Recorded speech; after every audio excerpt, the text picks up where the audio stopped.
Bom dia, boa tarde, boa noite, galera. A gente está começando mais um episódio do podcast aqui com o nosso convidado via Tiagão. Tiagão, eu queria que você pudesse apresentar o maravilhoso. Bom, estou trazendo hoje o Alexandre Caprio. Já tem vários anos de formação, é egresso aqui na faculdade. Se formou em 2007, né? 2006, acho que 2006 eu me formei. Alugou? Depois de muito tempo a gente começa a ter problema com data, viu? Eu lembro que ele alugava fita VHS comigo e DVD na Jurassic locadora Park, que tinha aí na frente. Aquela caixinha do Jurassic Park era bonita, hein? Nossa, velho. As VHS, saudades. Então a gente vai falar um pouquinho sobre a carreira dele, sobre a escolha do curso, né? Então vamos à pergunta clássica, né? Pergunta clichê. Por que você decidiu ser psicólogo? Bom, se for parar para pensar, eu fiz um curso intensivo de comportamento desde a infância. Eu era um péssimo aluno, né? Uma tragédia em exatas. Tem uma lenda que diz que, será que é lenda? Que quem é ruim em exatas corre para humanas, né? Então, já começou por aí. Mas eu tinha muita dificuldade para me concentrar, eu tinha muita dificuldade para entender a explicação do professor. E quando chegava em matemática, isso piorava demais. Porque o professor passava aquela equação de segundo grau, e aí eu falava, meu Deus, para que isso existe? E eu perguntava, como que a gente vai encaixar isso? Onde eu aplico isso? E ele falava, só faz, só aplica a fórmula e faça. E eu não conseguia fazer aquilo que eu não entendia. Eu tinha uma dificuldade muito grande de internalizar e aprender o que eu não entendia. E a minha escola era muito baseada em decoreba. Então eu não conseguia aprender a tabuada. Tabuada era um sofrimento. Por que eu tinha que decorar 2 vezes 5, 2 vezes 6? E o que significava aquilo? Hoje eu sei, né, que 2 vezes 5 é 2 vezes o número 5. Filósofo desde sempre, então. E quando eu explico isso para uma criança que tem dificuldade com a tabuada, essa criança fica revoltada. Porque ela fala, é sério que é isso? É só isso. 2 vezes 8. Não sei. Você sabe somar? Sei. É 2 vezes o 8. É 8 mais 8. A pessoa fala, não é só isso. Então, eu percebi que eu tinha um problema com entendimento. E eu comecei a ter o desejo de explicar para as pessoas as coisas do jeito que eu gostaria que me explicasse. Então, tinha matéria que eu entendia, mas tinha matéria que eu não conseguia entender. Mas eu também viajava muito na maionese, sabe? História. Eu até aprendi alguma coisa, mas o professor falava que eu colocava um monte de coisa que ele não tinha ensinado. Então, processo de mumificação, eu botei um monte de coisa que não tinha. Ele falava, eu dou nota pela criatividade desse sujeito, porque pelo registro mesmo. Mas eu também tinha um monte de probleminha que hoje dá para colocar uns 50 transtornos na minha cabeça. Eu tinha disgrafia, não conseguia copiar. Eu tinha descalculia, que é a questão das exatas. Eu tinha um atraso na velocidade, então eu não conseguia copiar a lousa. Né? O professor apagava, eu estava copiando. Então eu não tinha matéria, portanto eu não conseguia estudar. Era uma tragédia. Então pode-se dizer que eu já... A minha irmã tem uma frase legal. Sobrevivemos à infância e passamos o resto da vida nos recuperando dela. Então muitos dos traumas que nós tratamos hoje começam com essa sensação de inferioridade na infância por você não ser inferior aos outros, mas ter um método diferente de aprendizagem do outro. E eu sempre pensei devagar. Eu demoro para processar uma informação. Ao contrário de outros que tinham um processamento muito rápido. Mas eu fui percebendo que processando a informação mais lentamente, eu chegava a conclusões que ninguém chegava. E eu comecei a me dar bem com o estudo do comportamento. Nessas condições, eu não era muito popular. E era alvo de bullying. E de professores, inclusive.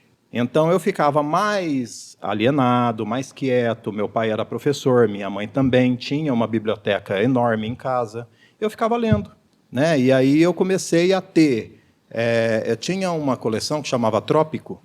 Essa coleção era uma coleção de livros coloridos, uma enciclopédia, né? Era branco, né? Se eu não me engano, o Trópico, não lembro agora. Tem várias capas, mas tem a colorida, tem a vermelha com letra dourada, mas era a enciclopédia. Essa era a Barça, se eu não me engano. A Barça.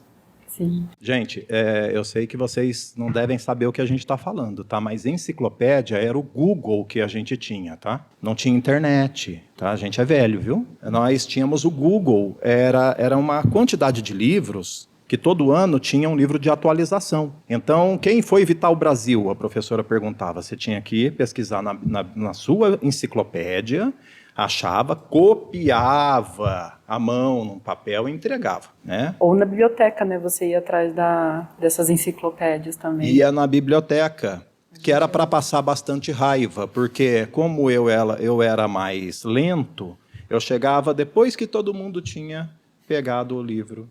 Aí não tinha mais. Não tinha mais, né? Então, eu aprendi a ler muito. Então, eu entrei muito em mitologia, em histórias antigas, e eu comecei a ter uma facilidade com comportamento, né? Eu comecei desde muito novo a estudar comportamento através de mitologia, através de filosofia. Dizem que se você trouxer para cá hoje o Sócrates, o Platão, o Aristóteles, eles vão ficar embasbacados eles vão ficar surpresos com a tecnologia que tem aqui. Só que a hora que eles olharem para o nosso comportamento, eles vão entrar em desespero, porque nós não mudamos nada em termos de comportamento, rivalidade, né, competitividade, complexos de inferioridade, né, nós temos um problema crônico. Potencializou, né, até. Está potencializado. Eu acho que é um dos pontos que a gente vai conversar ainda. E a sua linha, né, TCC, estou junto aí com você na TCC, mas vamos tentar não polemizar, mas diga por que escolheu a TCC. Eu morei numa cidade que tinha o TCC, né, que era um clube, Tanabe Sextobol Clube. A linha da terapia cognitivo-comportamental, eu queria uma linha em que eu pudesse explicar para as pessoas como funcionava a mente dela. Porque se eu conseguisse explicar para as pessoas, eu faria elas aderirem ao tratamento. É a minha premissa. Se eu não entendia o exercício, eu não conseguia aprender o exercício. Então, se eu conseguisse explicar para a pessoa o que estava acontecendo na cabeça dela, e ela entendesse, ela provavelmente teria uma maior adesão. A TCC me deu muitas ferramentas para explicar funcionamento mental com poucas palavras, porque você também não pode ser chato. Se você pega uma pessoa com depressão, a pessoa está esgotada, né? Ela está com a memória enfraquecida. Você tem uma dificuldade da memorização e da concentração dela. Então, eu tenho que explicar com poucas palavras. Olha, mas como é que funciona a sua linha? Olha, a minha linha é assim. O pensamento sempre vai gerar uma emoção. A emoção vai sempre gerar um comportamento. O comportamento faz você fazer uma coisa legal ou uma besteira muito grande e vai te levar a outro pensamento. E aí você fica preso nesse looping infinito, né? Pensamento bom, emoção boa, comportamento bom. Tua vida vai para frente. Pensamento ruim, emoção ruim, comportamento ruim, tua vida vai para trás. Então, o nosso objetivo aqui na sessão é fazer você entender como a tua estrutura de pensamento funciona. O quanto ela está contaminada com coisas que enfiaram na sua cabeça, né? Com verdades absolutas que enfiaram na sua cabeça. Quem já não ouviu que a vida tem que ser sofrida para ser merecida? Vixe, frase clássica. É uma frase clássica. Você tem que... Não, eu tenho que me esforçar muito e sofrer muito para um dia conseguir desfrutar, ser feliz. Ou seja, e quando que esse dia chega? Alguém falou para vocês? Não. Então, Quem dera. também não sei. Então a pessoa está ali lutando, né, tentando, às vezes se punindo. Tem gente que fica mal de ficar com tempo livre. A pessoa fica com a agenda livre e fala, nossa, eu vou descansar, ela começa a sentir culpa. Então, nós temos que... O que eu queria com os meus pacientes era explicar para eles que a mente é um software e provavelmente ela tinha alguns spams, alguns vírus que mereciam ser revistos, né? Porque a gente formata o computador, mas não formata a estrutura mental. A TCC me deu essa chance de explicar com facilidade. Tinha muitos estudos já comprovados, né, o que dava uma certa credibilidade na hora de apresentar a tese, mas eu também não sou inflexível. Eu não sei hoje, mas quando eu estudei, havia uma rivalidade muito grande entre as linhas. Acabou, né? Imagino que todo mundo tenha evoluído. Acabou, agora está todo mundo feliz. Está todo mundo feliz, né? Que bom, né? Algumas faculdades têm essa questão, às vezes, de colocar, né, mas aqui na Norte Aí não tem essa rivalidade de linhas. Tem, na verdade, até brincadeirinhas que a gente acaba fazendo com uma e com outra. Mas, em geral, a gente sempre tenta manter, tipo, todas elas são igualitárias perante a terapia. Mas olha, eu sempre gostei muito da psicanálise, da linha junguiana, da Gestalt, ou é Gestalt, eu nunca sei. Mas eu sempre gostei e sempre usei todos os mecanismos quando... Por exemplo, eu uso muito a psicanálise para explicar mecanismo que eu não consigo explicar na TCC. Às vezes exige uma explicação lúdica, rápida, sabe? Eu penso, tá, como dá para explicar isso igual Cortella faz, né? Ele usa saco de batata para explicar um conceito filosófico. Você não pode deixar a coisa difícil. Tudo pode ser explicado de maneira fácil. Se a pessoa está demorando demais para te explicar um conceito, ela mesma não sabe sobre esse conceito. Fato. Você pode explicar fissão nuclear com um saco de batata do Mário Sérgio Cortella. Sabe? Você consegue deixar a pessoa com um entendimento fácil. Porque se a pessoa está te procurando porque ela está sofrendo, você tem que entender que ela está vindo com um monte de ruído e você não pode ser complexo. Você tem que ser direto, você tem que ser incisivo, você tem que facilitar. Você precisa de didática, né? Sim. Você precisa de didática e de empatia. Se colocar no lugar daquela pessoa, ela está esgotada. Como é que você vai fazer uma pessoa com depressão moderada e grave entender um conceito e memorizar esse conceito se ela está com uma falência do sistema mental dela? Ela tem que lembrar, porque senão a depressão vence. É uma batalha, né, entre um vírus que tomou conta da estrutura mental e você que está tentando passar o antivírus. E a questão da terapia, né, por mais que às vezes a gente pense assim que não está tendo resultado, alguma coisa do tipo, acaba vindo no nosso inconsciente e em alguma hora vai ter um insight da pessoa, assim, de repente, não, mas isso aqui eu consigo pegar, levantar e fazer, porque meu terapeuta falou que eu conseguia fazer desse jeito aqui. Então, às vezes, é mesmo essa questão da gente estar ali escutando e ali também Acolhendo, falando, né? sendo acolhido. O terapeuta que acolhe, ele transmite fé ao paciente. O paciente consegue, muitas vezes ele não tem fé nele mesmo, mas ele tem fé em você porque você falou que dava para ele fazer. E você já tinha dito tanta coisa que era verdade, que se você disse essa, deve ser verdade também. Então ele começa, é por isso que é importante você falar com propriedade na sessão. Você precisa saber o que você está falando. Você não pode falar coisas muito duvidosas, né? Eu lembro que num curso de hipnose, o hipnólogo estava dizendo o seguinte: você é TCC e você fez curso de hipnose? Fiz, eu sou muito curioso. Sabe, vocês não sabem onde eu já fui. Confesso que eu também já fiz. O hipnólogo falou, você não pode falar com insegurança e nem com incerteza. Você tem que falar com segurança e com certeza, e sem ficar errando. Porque para o processo de internalização, você tem que transmitir segurança. Mas isso em qualquer processo, um palestrante, um orador, uma pessoa que está ali tentando vender um produto, vender um serviço, né, ele precisa transmitir ao cliente, a quem está assistindo, aquela certeza. E a terapia tem essa arte. Nós temos que transmitir segurança, porque ele está inseguro.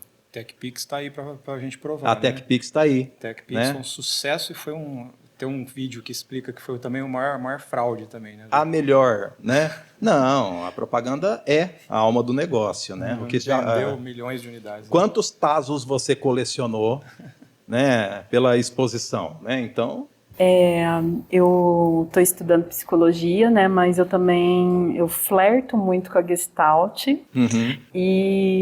mas a maioria das pessoas que eu vejo assim, olho para elas e falo, eu gostaria de ser essa galera, geralmente é TCC.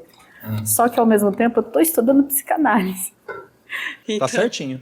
Então a psicologia ela tem essa abrangência assim que as pessoas às vezes pensam, porque eu falei de inconsciente, de insight aqui, não sei se, e aí eu fiquei meio na dúvida se por acaso isso iria infligir muito dentro da TCC. Então. Gente, eu lembro que eu estava, não, tô com você, tá? Eu lembro que eu estava na minha conclusão de curso aqui.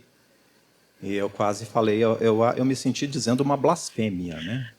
Porque eu cheguei na professora de TCC, eu falei, escuta, no meio da supervisão do atendimento, eu falei, escuta, e se por um acaso Eu andei lendo um estudo de que os neurônios se reagrupam quando você tenta passar, quando ele tenta transmitir um impulso elétrico e um impulso bioquímico, perdão, e você rejeita, ou seja, a invocação de uma memória, ele se realinha, ele se reorganiza, a malha neuronal se reforma, de modo que eu estou tentando fazer o fluxo vir por aqui.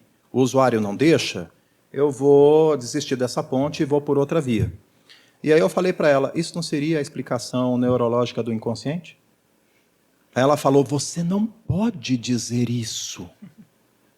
Mas por que eu não posso dizer isso? Porque esta linha é isso, esta é isso, elas já estão definidas. Falei, mas por que o Freud podia? Né? Por que todos os precursores da psicologia podiam e nós só podemos copiar e colar? Não, mas você pode dizer algo na conclusão. Sim, em 5 linhas. Quer dizer, é difícil. Eu sei que a formatação pessoal, a BNT, Vancouver, é extremamente benéfica para o estudo, tá? Eu sei. Só que, ao mesmo tempo, nós temos a liberdade de pensamento e associação engessada. A gente não pode pensar livremente, ter ideias. Não, você pode, tá, mas está ficando cada vez mais difícil escrever e debater. Porque você está... não sei se nós vamos ter tempo de falar hoje, mas a gente está vivendo uma era de inflexibilidade também. Sim. Isso tem sido dito nas nossas aulas, inclusive de políticas públicas, sobre a questão da intolerância. A gente comentou, acho que em algum episódio, né, também sobre isso. Quando você associa uma ideologia, uma ideia, um pensamento, uma crença, um viés político, quando você associa qualquer coisa assim ao seu orgulho e à sua vaidade, você não pode mais mudar de ideia. Porque agora, se a pessoa diz que ela pensa diferente e que talvez exista uma outra forma de pensar, você está sendo ofendido. Como que é um debate? Você debate as ideias com a curiosidade de aprendizagem, com vontade de aprender. E as ideias não são importantes. O que é importante é eu reformar a minha visão, incrementar, acrescentar e ampliar a minha visão das coisas. Agora, quando eu entro num debate para impor a minha vaidade, aí eu não aprendo. Então, eu tenho uma visão ideológica fechada. Alguém vem e fala, mas será que não poderia ser possível que fosse assim, assim, assado? Dependendo até da exposição, de quantas pessoas estão assistindo, eu me torno bélico, eu me torno agressivo. Como se eu estivesse defendendo o meu ego e não a ideia mais. E isso é o que virou o palco da internet hoje. A gente não está conseguindo trocar ideia, bater um papo, sabe? E aprender nesse papo. Não. É uma guerra de egos. É um tentando impor ao outro o seu próprio ego, que está associado a uma ideia engessada. Então a gente não consegue mais bater um papo legal e sair com um adicional. O pessoal está chamando. Isso é muito observável hoje em dia com a monetização que o debate está tendo. Cada dia que passa a gente ouve, né, o pessoal fazendo aqueles debates de 30 pessoas contra uma, né, tentando sempre provar o seu ponto de vista como único, imutável e certo. Eu ainda não consegui ver nenhum desses, eu vou ver um para ver como está sendo. Tá? Sim. A voz do além aí é do Luquinhas, tá? Do nosso... A voz do além. Nosso Lucas.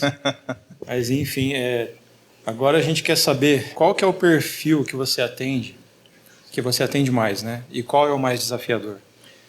Pessoal, atendo de tudo, menos crianças mesmo. Criança, eu não tenho o material, né? Ah, sim. O material pedagógico, a caixa de brinquedos, né? Que tem aquele instrumental correto para você... Porque Sim. Criança é através do lúdico, né? Sim.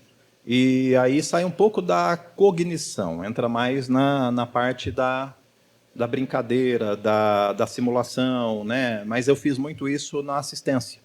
Eu fiz muito no CREAS. Eu trabalhei ali no fronte da violência da região de Américo de Campos, Tanabi, Cosmorama, né? Aquela área. E a gente ficou 7 anos ali trabalhando com crianças vítimas de abuso, vítimas de violência. Então, muitas vezes, era através dos bonequinhos que a gente descobria.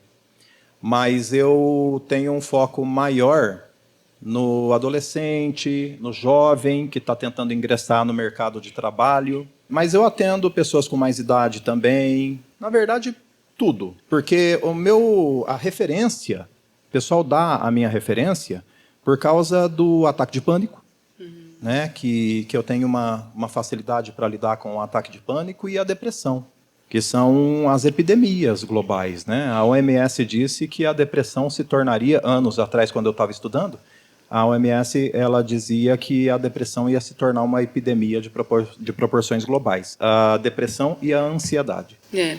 E isso já aconteceu. Nós temos transtornos epidêmicos hoje. A gente tem um alastramento de doenças mentais. O pessoal sempre fala, mas será que não é porque a gente está diagnosticando que parece que subiu? Não, é porque aumentou muito mesmo. Tanto que os afastamentos em 2024 foi mais de 50%. Agora eu não vou lembrar números, matemática também não sou muito boa, mas teve um aumento considerável de afastamentos. Não lembro agora a quantidade, mas ultrapassou o que o Brasil estava enxergando como sendo normal. E idosos também, viu? É. Também disparou a depressão. É geral. É geral. E aí nós temos muita coisa para levar em conta. Mas, por exemplo, o jovem. Eu acho que o pessoal sempre tem os memes, né, do jovem, do adolescente, né, que é o cúmulo da revolta, se morar sozinho foge de casa, né, que o jovem tem que acabar, né, e tudo mais. Mas, gente, ser adolescente, eu não queria voltar a ser, não. Ninguém, não sei. Você sente saudade, Thiago? Não. Não? Alguém mais sente hoje. saudade aí? De ser adolescente? A Kátia ainda é considerada uma adolescente, né? Talvez. Ainda? É o Liquinha também, Olha a é. cara dela. O lobo frontal forma até os 25, né? É, Então, né? exato. Aqui quem fala é a Catarina, vocês já conhecem, Outra eu tô aqui voz de além, pessoal. técnica, né? Ao meu lado tá o Lucas, que ele tinha esquecido de se apresentar, então fala oi de novo. Bom, tem o Alexandre na mesa, eu tô me sentindo o Alexandre da viagem. Eu apareço aqui do nada como uma voz do além. O Alexandre da Viagem. da novela Viagem. O Alexandre voltou, né? O É, Alexandre agora voltou. que ele chegava perto assim, faz isso. Vai lá, arruma confusão. E aproveitando que perguntaram sobre esse adolescente, né? Atualizaram, então, sim, eu tô na estatística, eu tô no 20, você tá no 21, Lucas? 21. Fala mais perto. Tô no Lucas. 21. Né? E eu concordo, mas não na parte do ser adolescente em si, mas a parte do escola, né? A rotina do adolescente, ela não é muito, muito legal. Então, o ambiente escolar, tanto que a gente estava em aula com a Leide, ela tinha até falado, não, vocês vão fazer o estágio, dá uma evitada no ambiente escolar, né? Porque eu estava fazendo estágio de adolescente, porque o ambiente escolar em si, ele é muito ruim. Então, é isso. Fica aqui o comentário da Voz do Além. É que é assim, o adolescente, ele não é mais criança, então ele não é mais filho do papai, da mamãe, que é apresentado na festa da titia, né? Até aí ele tem um papel de ser filho, irmão do fulano, filho do fulano. Chega uma hora em que ele não é mais o filho, a criança, e ele também não é um indivíduo. Ele não tem um papel social, uma identidade social. Ele está no limbo, ele está na escuridão. Ele não tem identidade. Se eu perguntar para vocês, quem são vocês? Você vai me dizer, olá, eu sou essa pessoa, aquela, eu sou isso, eu sou aquilo. Quem é o Alexandre? Olá, eu sou o Alexandre, eu sou psicólogo. A primeira coisa que eu digo a você que eu sou é o que eu faço pelo outro. É a primeira coisa que me define, é o que eu faço pelo outro. Eu já ouvi uma frase muito bonita, que a nossa única função real nessa vida é servir bem. É servir bem às pessoas, servir bem aos outros. Não ser estúpido, não ser arrogante, tratar bem as pessoas. Nossa única função é essa. Então, quando me perguntam, a primeira coisa que eu digo é o que eu faço. O adolescente não tem isso. Ele ainda não faz algo pelos outros. Ele ainda não tem, então, identidade, papel. Ele está preso na escuridão. É difícil. Em um mundo em que todo mundo aumentou muito o grau de comparação, porque, poxa, vamos pensar numa Idade Média. Numa Idade Média você tem um vilarejo, vamos falar de um vilarejo bom, vai, de 300 pessoas. Você tem o quê? 25% é criança. Da tua faixa de idade, poucas. você não se compara com muita gente. É ali, aquele ambiente. Então, se eu sou filho do ferreiro, por mais que eu não goste muito do ofício de ferreiro, eu sei que eu vou ser importante para aquele vilarejo. Eu sei do meu papel, da minha importância, do significado disso. Eu já tenho um lugar ao sol. O jovem de hoje não tem. Pelo contrário. É uma disputa acirrada, porque nós não nos comparamos. Vamos falar até de mim, vai. Eu nasci ainda num mundo sem internet. Então eu estava lá na minha sala de aula. Quem era, sei lá, eu estou na 4ª série. Quem está na 3ª série não é comparável. Eles são muito mais jovens. Vocês não tinham essa sensação? Sim, eu Infinitamente mais jovens. Né? Se eu estou na 4ª, quem está na 5ª é infinitamente mais velho. Você via o pessoal da 5ª passar, você falava, São grandões. grandões. Não tem comparação. Então eu me comparava com a minha sala de aula. Eram 30 pessoas, que, sei lá, 15 meninos, 15 meninas. Era isso. Você não tinha tanta ameaça. Me diga, hoje, conectados com TikTok, Instagram, Discord, Face, né? Face não conta mais direito, mas imagine quanta comparação existe perto dessa. Eles se comparam a centenas, talvez milhares, porque eles ficam acompanhando tendências de todo lugar. Eles são mais do que qualquer outra época, um grãozinho de areia numa praia imensa. Isso aumenta muito a sensação de esvaziamento. Aumenta muito a sensação de insignificância. E deixa eles desesperançosos em relação a se encaixar com importância no mundo. Então é muito mais difícil. É um desafio muito grande você fazer uma pessoa que está perdida nessa escuridão se encontrar. Entendi. Então eu acredito, respondendo finalmente sua pergunta, que o público jovem, o pré-adolescente, o adolescente, e digo mais, o jovem até os 30 anos, ele está se vendo muito perdido, muito desamparado, angustiado e com toda a razão. Então esse é o público mais desafiador. E tem outra coisa nisso. Eles estão meio decepcionados com a psicologia. Por quê? Por quê? Porque eles têm um repertório de consumo que o terapeuta não conhece. Então, eu estou fazendo, assim, eu sempre fui nerd, sempre gostei de heróis, quadrinhos, games e tudo mais. Eu tenho muita facilidade para falar com eles. Mas eu estou me obrigando a assistir diversos animes que eles indicam, sabe, diversas coisas, porque eu gosto muito de usar um filme como referência. Ajuda muito no processo de criar atalhos no entendimento. Então eu falo para o paciente, sabe o filme tal? Sei. Sabe aquela cena tal? Sei. É isso. Ah, é isso. É isso. Pronto. Economizamos 2 sessões. Tá? E esse consumo deles é um consumo que o terapeuta ignora. Ignora, sim. Quer dizer, o psicólogo, a psicóloga não está assistindo o material deles, não está consumindo o material deles, não está dentro do conjunto de valores que eles consomem. Fica muito difícil você alcançar a pessoa assim. Nós temos que nos interessar por aquilo que eles se interessam. Então, mas eu vou ter que assistir Dragon Ball? Não, porque Dragon Ball já tem 40 anos, você está atrasado. Nem One Piece, porque One Piece tem muitos episódios. Também. Evangelho, então, não se fala. Nossa Senhora. Né? Mas nós temos animações novas e que estão sempre falando da mesma coisa, comportamento.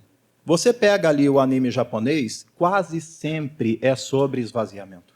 Sim. É sobre sensação de insignificância. E é sobre o que uma pessoa faria com o poder se de repente conquistasse. E olha, Death Note, Adoro. por exemplo. Né? Já não tão antigo. Mas o que você faria se você tivesse um poder? Como você usaria com toda a angústia que você tem dentro de você? Sério mesmo que você acha que você seria o herói? Geralmente a gente tem isso na filosofia, né? Dai um poder ao homem, você verá quem ele realmente é. Francis Bacon, eu acho. Não vou lembrar, perdão. Eu acho que sim. É isso. A gente é testado com o poder. Principalmente o poder que não foi conquistado. Tem outro Bacon também, o Kevin Bacon, que fez um filme onde ele era invisível. Sim, o Kevin Bacon fica doidão também quando ele fica invisível. E ele nem é ruim no começo do filme. Não é. Mas ele sobe. Ficou invisível, endoidou. É, O nome do filme é? o Homem O Invisível. Homem Invisível. Olá, aqui é o Thiago, editor. Eu vou aparecer de vez em quando para fazer algumas correções e apontamentos. Dessa vez a correção é o nome do filme. Os dois erraram juntos, o que é engraçado, mas o filme se chama O Homem Sem Sombra. Existe também o filme O Homem Invisível, que é da Netflix, então assistam os dois, aproveitem, os dois têm uma temática bem parecida, beleza? Falou! O Homem Invisível Obrigada. com o Kevin. E é muito bom. Eu acho que ele envelheceu bem em termos de ótimo efeitos filme. especiais. É muito bom o processo dele ficar invisível. E aproveitando, eu queria falar muito do que você está falando, porque é muito interessante até o tema sobre essa ligação, porque levando em consideração que eu acabei de sair em comparação com todo mundo aqui, né? Até com o outro adolescente que está aqui do meu lado, eu sou mais nova, com essa ligação, a gente vê muito isso às vezes em literatura. Quando, né? Porque levando em consideração que eu vim de escola pública e já não era incentivado, mas quando era incentivado, nunca era, tipo, uma literatura que os jovens se interessariam. E é muito engraçado porque eu e a galera que lia, a gente sempre tava com os tijolos, mas a gente nunca quis ler Iracema, por exemplo. Eu não tô falando que Iracema é um livro ruim. Só não é um livro introdutório para aula de literatura, sabe? Concordo. E você acaba... Você mata ali o interesse do jovem pela aula. Eu concordo e acrescento. Eu era obrigado a ler Vidas Secas, de Graciliano Ramos. É um livro bom. Mas era desesperador para mim. Porque eu não tinha contexto com aquilo, eu não tinha nada a ver com aquilo. Você precisa gerar identificação primeiro com o jovem, para depois cativar ele. E além disso, a gente tem um desincentivo maior à entrada da literatura para criança. Eu não vejo mais pais lendo livros para crianças, porque é muito complicado você chegar com 15 anos no ensino médio e já ter que ler Machado de Assis. Eu não sei se é verdade, mas sempre ouvi como verdade isso, que o Hobbit foi uma obra que o Tolkien escreveu baseado nas histórias que ele contava para o filho dele. Sim, sim. Ou seja, olha que legal. Né? E é uma história fantástica, o Hobbit. Né? Depois o Senhor dos Anéis vai ficar um pouco mais agressivo, né? Vai mudar um pouco o tom, mas nós não temos mais essa... Vocês sabem o porquê da mesa? A mesa com a comida, principalmente com o bolo, né? Era para a gente se juntar e conversar em momentos de celebração. O Mário Sérgio Cortella fala muito isso sobre a pamonha. Você lembra que a sua família fazia pamonha? Ah, eu lembro. Então, você sabe por quê que eles faziam pamonha? Porque vamos parar para pensar. Iam lá, pegavam o milho, as crianças descascavam, as mulheres colocavam no fogo, os homens limpavam tudo. Daqui a pouco, lá para as 4, 5 da tarde, ficava pronta uma quantidade imensa de pamonha que ninguém conseguia comer. E aí todo mundo começava a distribuir, levava um pouco para essa vizinha, um pouco para aquela. Qual era o sentido disso? O sentido era ficar junto. A gente não fica mais junto. Isso é uma coisa que está se perdendo. O lúdico, a família, a celebração. Né? Eu vejo pessoas saírem para barzinhos e ficam cada um preso no seu terminal, no máximo tirando uma foto para mostrar que esteve lá, mas no fundo não esteve lá. A gente não está mais ali. É muito legal também essa do que você falou, principalmente relacionada à comida, porque a gente tem uma memória de afetivo. Quem sabe trabalhar com isso é a Coca-Cola, né? Sabe. A Coca-Cola, ela se ligou que a comida, família, vamos juntar tudo e falou o seguinte, beleza, vamos botar a Coca-Cola aqui. Sim, né? A Roller pegou um pouquinho, então as propagandas da Roller puxam um pouquinho, embora não façam tão bem quanto a Coca-Cola, né? Aproveitando o comentário que eu acabei perdendo um pouquinho o time, eu ia falar um pouquinho dos animes também.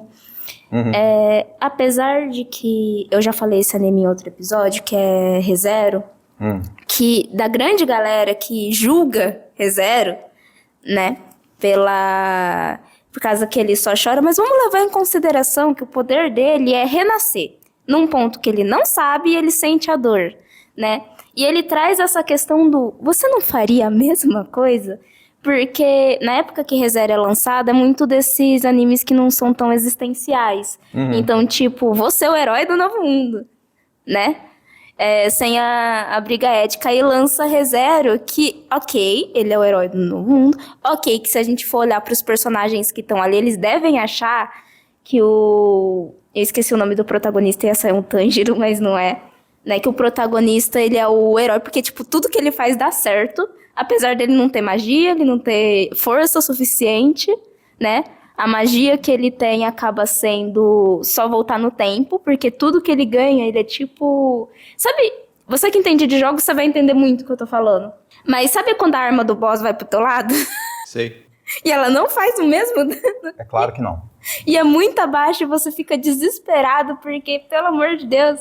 Só que a gente tem 9 frascos e o boss nenhum, né? Então... equilibrou o jogo. Mesmo assim, essa reação dele. E muitos animes também, eles acabam perdendo dos anos 90 pra cá, até essa questão do próprio corpo em si, vai trazer essa parte do comportamento. Então, antes você tinha a meta, né? Vamos olhar pra Dragon Ball, Jojo, por muitos, até hoje Jojo, mas Jojo... Hoje tem Baki.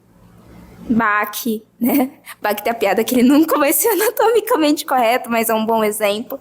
E os animes de hoje, cada vez pessoas mais normais, tanto que começou uma onda dos animes shoujo. Os animes normais. Porque... Do dia a dia. Porque descobriram que anime shoujo vende, que menina é uma boa consumidora, né? Tipo, teve a época que decaiu e agora voltou de novo. E tem vários animes, por exemplo, que ou o protagonista ou a protagonista não é o padrão japonês. Isso é muito legal. Tem até agora eu não me lembro, mas é de um menino loirinho e a menina, ela é o padrão do, tipo, ela é a média da média. Ela não é o padrão, ela não é nem considerada bonita dentre elas, mas é muito bom ver o romance deles, né? A questão do vilão que você fala, tem vários animes saindo agora, né? Que ele falou o seguinte, que mané, você é o protagonista. Tem isso que ela está falando, sobre o renascimento, é muito bacana, porque você tem no símbolo da fênix, que sempre renasce, está em todo lugar, né? A galera de 30 anos sabe que está lá no Harry Potter, né? A própria fênix em si está lá, né, na sala do mago principal, né? O Dumbledore, né? Acho que é. Então, Sim. E aí o que acontece? É muito legal porque isso está muito ligado à saga do herói, né? Que é contada infinitamente nesses materiais, desde mitologia até os animes de hoje. Nós estamos recontando a mesma história. Ou seja, o indivíduo que vem de um lugar distante, cai numa terra nova, ele é orientado por um sábio ou um casal, ele descobre seus poderes, passa por vários desafios, finalmente ele enfrenta seu maior pesadelo, geralmente morre, ressuscita e traz a redenção para o seu povo. E você tem essa história contada, recontada, recontada, recontada, recontada infinitas vezes. Por quê? Quando a gente conta muito a mesma história, é como ter muito o mesmo sonho. Tem uma mensagem que precisa ser entendida e a gente não entendeu ainda. Ou ela está se perdendo. Então você pega Goku. Goku vem de um lugar distante, cai na Terra, é educado pelo mestre Kami, descobre seus poderes, passa por vários desafios, em vários momentos inclusive, mas ele morre, ressuscita, fica mais forte e vem proteger a humanidade. Vamos pegar uma coisa nada a ver e que é igual. Matrix. Neo vem de um lugar distante da Matrix. Ele vem da Matrix. Ele cai numa terra totalmente alheia, estranha, é educado pelo Morfeu. Ele descobre seus poderes e no final de Matrix 1 o que acontece? Ele morre, enfrenta o seu maior inimigo, tem esse maior inimigo, tá? Morre, ressuscita e se torna o protetor da humanidade. Superman vem de um lugar distante de Krypton, mandado por Jor-El, cai na Terra, é criado por Martha e Jonathan Kent, que dão a ele humanidade, que junto com a inteligência kryptoniana tornam ele diferente. Ele enfrenta diversos desafios, na luta contra o seu maior pesadelo, o Apocalipse, ele morre, ressuscita e vai trazer alguma solução por causa dessa morte e retorno para a humanidade. Você tem isso, inclusive, na religião. Não estou dizendo que é uma personagem, não, mas Jesus vem de um lugar distante, é educado por Maria e José, né? Cresce, descobre suas habilidades, passa por todo tudo que atravessa, morre, ressuscita e se torna símbolo de quem? Da humanidade. Então nós temos desde Perseu, vem de um lugar distante, cai numa terra diferente, é educado por um sábio, descobre seus poderes, vai até o Vale dos Mortos, no barco do Caronte, corta a cabeça da Medusa, no Vale dos Mortos, volta à vida, voltando para o mundo dos vivos e destrói o Kraken, salvando o povo. Já que você falou do Senhor dos Anéis e do Hobbit, também pode encaixar perfeitamente. Senhor dos Anéis. Sim. Você tem sempre o herói que é chamado ao desafio e que adere imediatamente ou o que resiste, né? O Bilbo resiste, mas o Frodo também. Mas eles, por quê? Aí foi brilhante a referência dele, porque é onde eu queria chegar. Qual é a mensagem principal da saga do herói para a gente? Nós estamos escutando muito dos outros como nós devemos viver nossa vida. Nós devemos publicar todo dia no Instagram, todo dia comentar algo no Discord, todo dia fazer isso ou aquilo, resmungar para parecer que existe, porque é assim. Foi dado um palco e um palanque para cada um na internet hoje. Se você não falar nada, você é irrelevante. É enfiado na nossa cabeça que nós temos que falar o tempo todo, senão nós somos irrelevantes. E aí o que acontece? Cada um diz que para ser feliz tem essa regra. Se o Bilbo tivesse ouvido qualquer um do condado, ele não teria saído. Ele teria ficado lá, porque um hobbit não monta a cavalo. É feio. Mais feio ainda é um hobbit sair do condado. O hobbit tem que manter a tradição de respeito dos hobbits e ele tem que ficar ali fazendo coisas que hobbit faz. Ele não pode sair. Então o herói, você pode perceber que o herói, sempre que ele sai, Perseu sai na sua Odisseia, todo mundo tira sarro. Sempre no começo da jornada, todo mundo tira sarro. Como assim? Que você vai fazer isso? Que coisa ridícula, que absurdo. O herói não escuta. Ele segue os princípios dele, aquilo que ele entende que ele tem que fazer. E é essa pessoa que sai da caixinha, é essa pessoa que quebra o esquema normal, que geralmente traz uma solução para a humanidade. Ou vocês acham que se o Thomas Edison tivesse ficado indo nas festinhas corriqueiras da sociedade, ele teria inventado a lâmpada? Quem sai da casinha, quem sai da caixinha, é quem traz a solução. A ideia é essa, e nós estamos procurando passar a vida toda dentro da caixinha. E essa não é a fórmula da felicidade, nem da satisfação, é da infelicidade. Eu acho engraçado, porque nós somos únicos. E somos capazes de coisas únicas. E a gente tem a tendência de se tornar padrão, seguindo o exemplo padronizado de todo mundo. A gente perde a nossa especialidade e o que nós temos de melhor e de único, porque a gente acredita que essa condição especial é, na verdade, uma anomalia. Então, nós acabamos nos embotando, perdendo essa dádiva que é de você, que é você fazer algo que esteja além do normal. E outra, eu vou fazer uma pergunta para vocês. Me diga, vocês que estão estudando. Vocês conhecem algum gênio na história da humanidade que tenha sido equilibrado? Fala um só. Não. Eu Desconheço. duvido. Eu Pois é. duvido. Pode ser que a genialidade não esteja nesse equilíbrio que todo mundo está vendendo. Pode ser que a genialidade esteja em sair do condado, em montar o cavalo. Ah, mas eu tenho medo.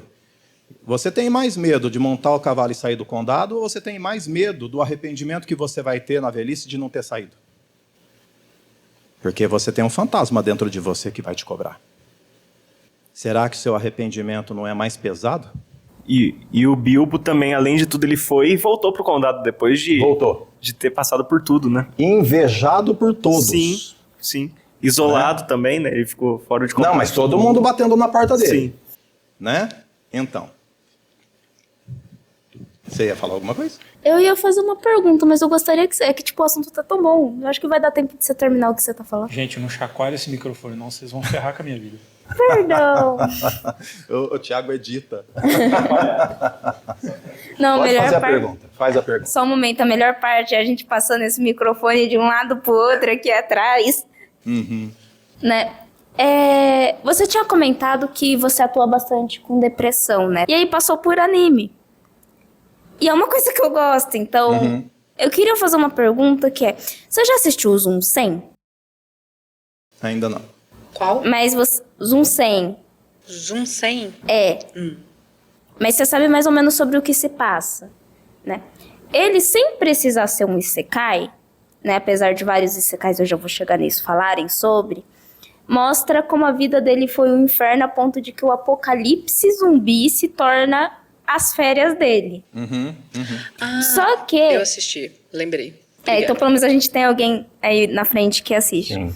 E alguns isekais a gente pode colocar o Tensei Shitara Slime, tem o da bruxa que matou 300 matou 5 slimes todo dia, etc, etc.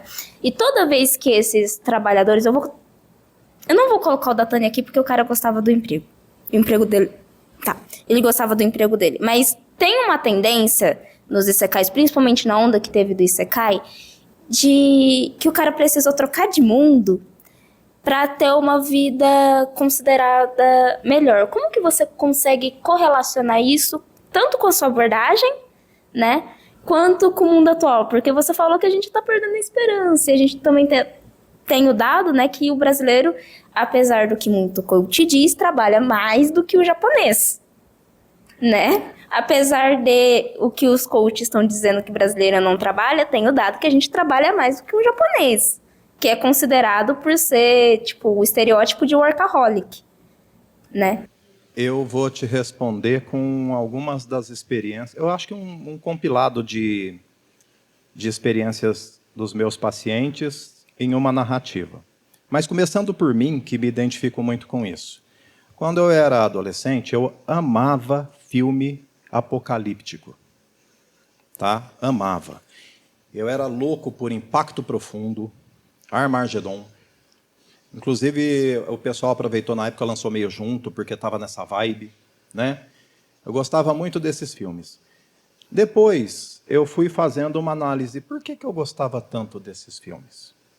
E aí eu desenvolvi uma tese, a tese do banco imobiliário. É que banco imobiliário, vocês não sabem o que é, mas era um jogo de tabuleiro. Eu sei que é estranho, mas as pessoas se sentavam presencialmente em volta de um tabuleiro com pinos e dados e conseguiam se divertir offline. Isso é muito estranho, tá? Mas era um jogo de tabuleiro. Vamos supor que eu me sente e começo a jogar banco imobiliário com vocês.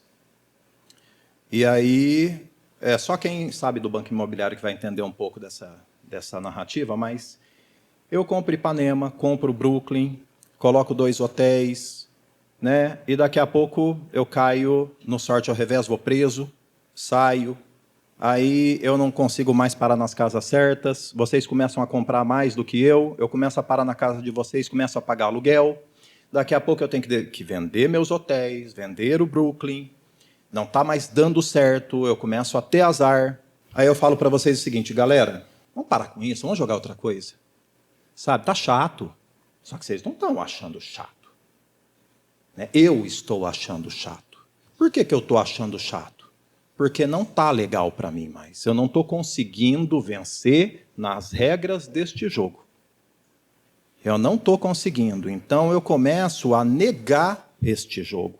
Eu começo a negar o tabuleiro, negar as regras do jogo, negar os dados, o rolamento dos dados, começo a falar que tudo é injusto, começo a me opor, começo a resmungar e reclamar.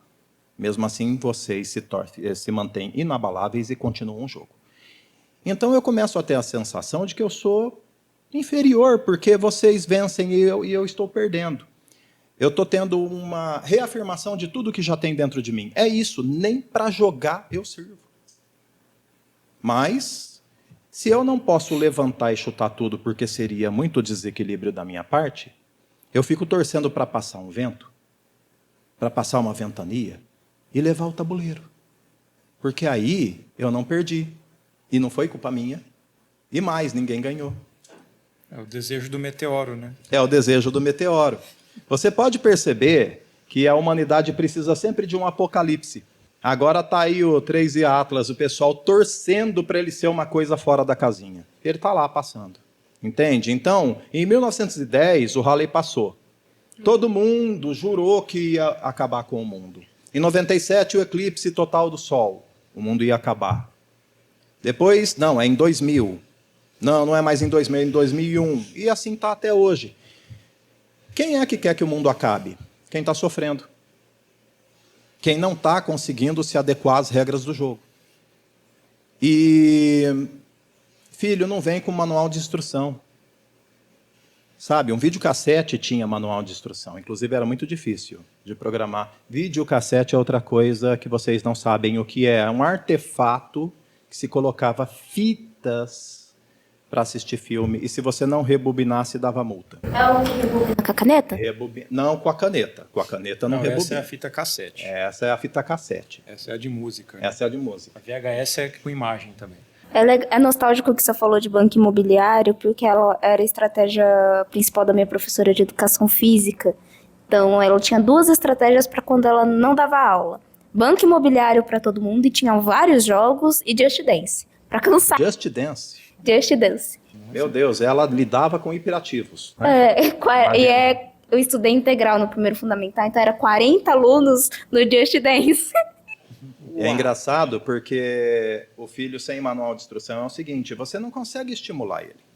Você não consegue imaginar que, poxa, por exemplo, tem o filho mais velho, tem a teoria dos irmãos, né? O primeiro filho vem e ele faz tudo que papai e mamãe manda. Então, geralmente, não sempre, mas geralmente, tira mais nota, faz o desenho bonitinho dentro da risca, é uma pessoa que segue a regra do papai e da mamãe. O segundo nasce 2 anos depois, e tudo que ele faz, o primeiro já faz melhor. Tudo. Então ele vai rabiscar uma casa, o outro já fez a casa, já pintou em degradê. Ele vai tentar se equilibrar, o outro já anda e dança. Ele vai tentar tirar uma nota, mas o outro já tem 49 As ou 10. Então, o segundo tem uma tendência a negar as regras do jogo. Ele acaba falando, olha, você quer saber? Por que eu vou jogar um jogo em que eu nunca venço? E há uma tendência à revolta. Há uma tendência a chutar o pau da barraca, a chutar o tabuleiro e falar, eu não jogo mais isso, porque isso é a constatação da minha inferioridade e não vale a pena viver desse jeito. Nossa, mas isso é um de 1000 fatores que acontecem na infância. 1000. E nós simplesmente não vemos. A gente passa sem notar que a criança está ali, né, tentando ser aceita, tentando ser acolhida. É da nossa espécie buscar acolhimento, Tiago. Nossa espécie é grupal. Ela não é uma que sobrevive sem o outro. Nosso instinto é a aceitação, em primeiro lugar, o acolhimento, em primeiro lugar. Quando eu venho ao mundo, eu preciso desesperadamente da aceitação e do acolhimento. Se por algum motivo eu não conquisto, não consigo isso, eu fico mentalmente doente. E ainda mais em um mundo em que cada um tem um palco. E se eu não conseguir esse acolhimento perante os outros na internet, eu entro em colapso, a gente começa a entender o porquê das epidemias de transtorno mental. Aí você consegue entender por que depressão, que é, na verdade, uma desesperança materializada em uma queda do próprio metabolismo, da própria biologia do corpo. Né? Você deixa de produzir dopamina, deixa de produzir serotonina. Por que a desesperança está crescendo tanto? Porque nós não estamos conseguindo aceitação, acolhimento. E nós estamos nessa sina de tentar pegar o meu chutando o outro, nós estamos nos maltratando. Virou uma espécie de guerra, onde eu tenho que lutar pela minha sobrevivência chutando a pessoa que está ao meu lado. Então, as guilhotinas virtuais se tornaram comuns. Os cancelamentos se tornaram comuns. Né? O hater se tornou comum. Bait hate. Isso. E o cyberbullying. Né? Porque se eu rio de você com a galera, eu consegui. Na cabeça deste cara, ele conseguiu acolhimento aqui. Então precisamos de bodes expiatórios. Uma das coisas que, tocando nesse assunto, que a gente já referenciou também aqui no podcast, sobre a questão da volta dos incels, porque existiam eles já, mas parece que eles estão retomando com alguma espécie de força, que é justamente disso que você está falando, sobre essa questão deles procurarem um grupo de pertencimento, e também porque eles não estão conseguindo jogar nas regras do jogo. E aí eles falam assim, não quero mais. E aí advém desses traumas, né, que a sociedade também impõe. Sempre existiu, mas existia offline. É. Então você tinha lá atrás o punk, né? O cara que se desgarrava, né? O Laerte desenhou até uma personagem, o Bob Cuspe, né? No jornal. Então é aquele cara que eu tô contra o sistema, eu sou contra o sistema e eu vou avacalhar geral, né?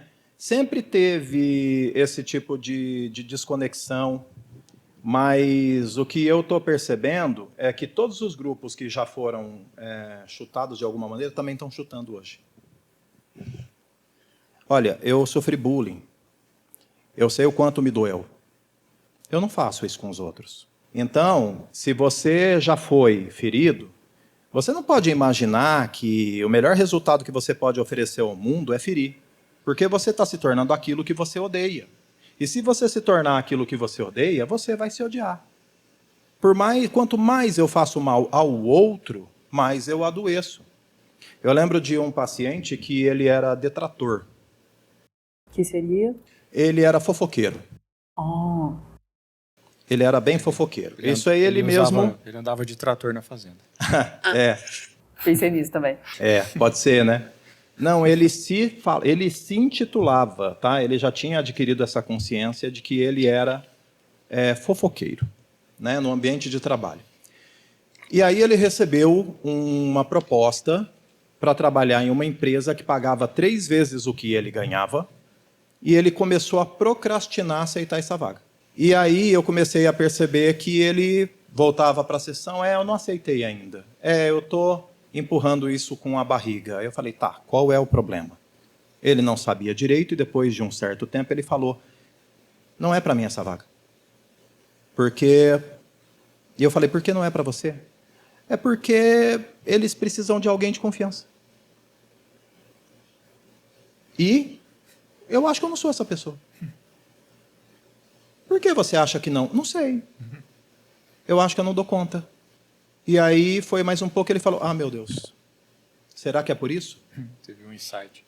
O mal que ele fazia aos outros tinha sido internalizado nele, a ponto dele não se achar merecedor de algo melhor.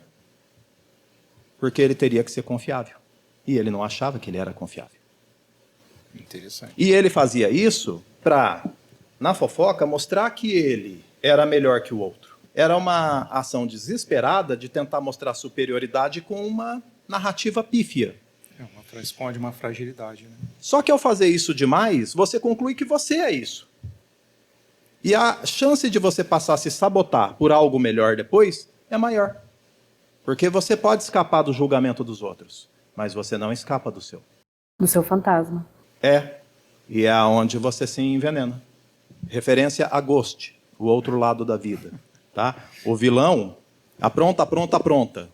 E aí no final, os fantasmas dele pegam ele. Ninguém faz nada, os fantasmas dele. Então, a última pergunta. Acho que você já falou de queixas aí, mas quais seriam as queixas mais frequentes do seu consultório? O ataque de pânico. O ataque de pânico subiu muito. Desde as torres gêmeas, o ataque de pânico virou um termo conhecido. Tá? Porque o objetivo de um ataque terrorista é fazer você não se sentir seguro em lugar nenhum. Então, quando você começa a achar que a qualquer momento pode recair um mal sobre você, você começa a ter muita liberação de adrenalina, de noradrenalina, ter vasoconstrição. Isso acontece em empregos ruins, isso acontece em rotinas apertadas, só que nós estamos ficando sob estresse cada vez mais. Achamos que a tecnologia nos daria tempo, pelo contrário, está nos tirando tempo. O tempo que nós temos livre, nós ficamos nos comparando em redes sociais para nos sentir inferiores o tempo todo. Então, o ataque de pânico vem como uma espécie de sinal de que eu não estou dando conta de ser uma pessoa minimamente aceitável na minha sociedade. E aí várias razões a gente já discutiu aqui hoje, e tem várias outras, tá? Mas o pânico é... Se a pessoa entender o que causa o ataque, ela tem uma grande melhora, talvez até a suspensão da sintomatologia. É muito importante ela entender como funciona, porque o ataque foi transformado em transtorno mental, mas ele é só o seu mecanismo de defesa tentando te preservar. Tá? A depressão, né? E aí em ataque de pânico eu incluo a ansiedade, né? Que é o espectro da ansiedade, e os seus vários tipos, né? Mas a depressão, e muita gente está me procurando por TOC, transtorno obsessivo compulsivo, que vem também de uma insegurança.